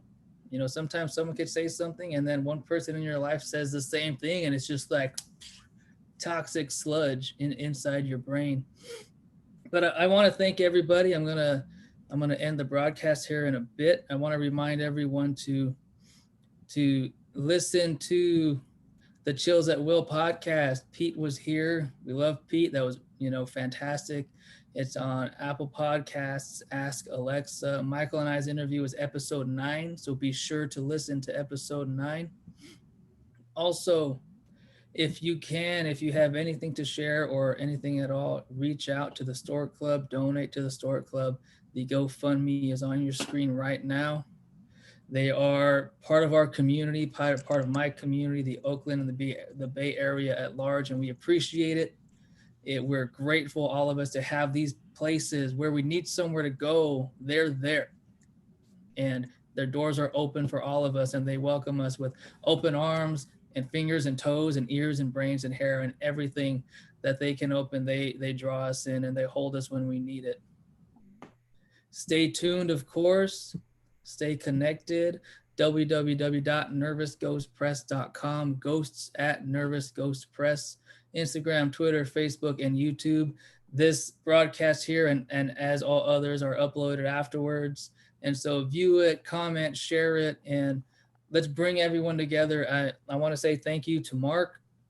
Thank you to Denise. Thank you to all of our speakers and everybody who was part of us. I know some of us have to leave early and everything, but we're fluid, and as everything happens, we're responding and we're acting and we're predicting and everything else. And so I'm glad to be part of today's event. If you would like to read more, of course, Writing for Life, available at www.nervousghostpress.com. You have your journal blank all your thoughts, all your sheet music, all your sketches, anything. These pages, which I think is like 70-pound paper. That's some quality paper. It can carry all of your emotions. It can carry everything. And so thank you again, everybody. And we'll see you next time. Bye.